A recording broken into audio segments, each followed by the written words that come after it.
ইসলাম ধর্মের প্রধান ধর্মগ্রন্থ পবিত্র কোরআনে 4টি বিবাহের অনুমতি রয়েছে।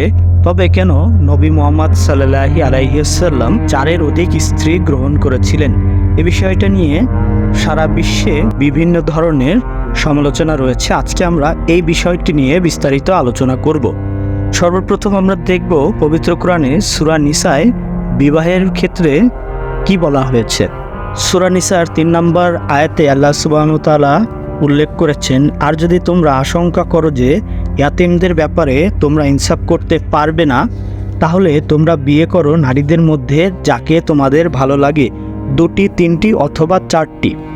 আর যদি ভয় করো যে তোমরা সমান আচরণ করতে পারবে না, তবে একটি অথবা তোমাদের ডান হাত যার মালিক হয়েছে এটাই অধিকতর নিকটবর্তী যে তোমরা জুলুম করবে না।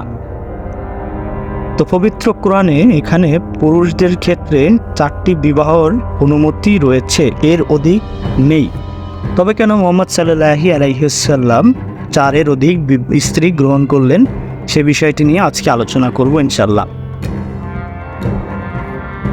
হুদাইবিয়া সন্ধি চুক্তি সম্পাদনের পর রাসূল সাল্লাল্লাহু আলাইহি ওয়াসাল্লাম যখন তাদের কুরবানির পশু জবেহ করার নির্দেশ দিলেন, তখন রাসূল সাল্লাল্লাহু আলাইহি ওয়াসাল্লামের নির্দেশ পালনে তারা কোনো সাড়া দিল না।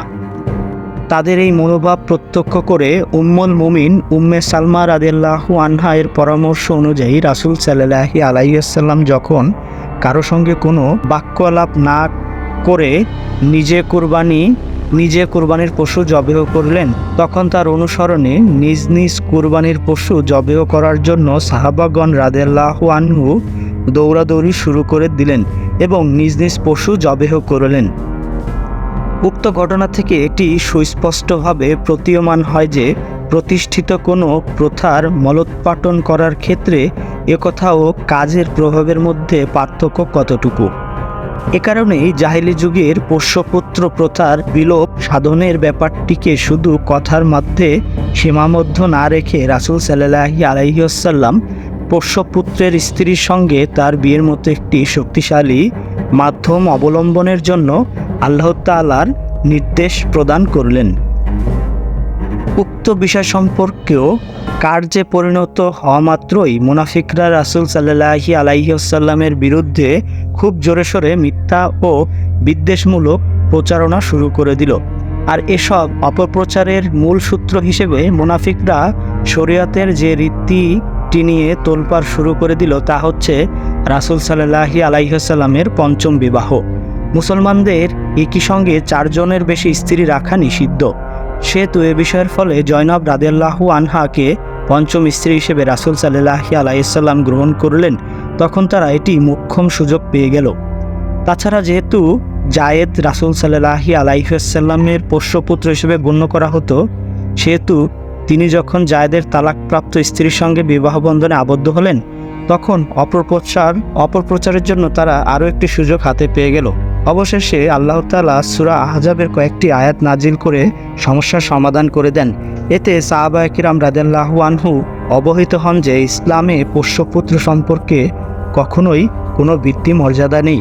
অধিকিন্তু এর ফলে তারা এটিও উপলব্ধি করতে সক্ষম হন যে জাহিলি যুগের এটি খারাপ রেওয়াজে মলোৎপাটন কল্পেই এটি বিশেষ নবুয়াতি ব্যবস্থা হিসেবে আল্লাহ তাআলা নবী করিম সাল্লাল্লাহু আলাইহি ওয়াসাল্লামের এই বিয়ের ব্যবস্থা করেন। বিয়ের এই সংখ্যাও 5ম শুধুমাত্র নবী সাল্লাল্লাহু আলাইহি ওয়াসাল্লামের জন্য, অন্য কারোর জন্য নয়।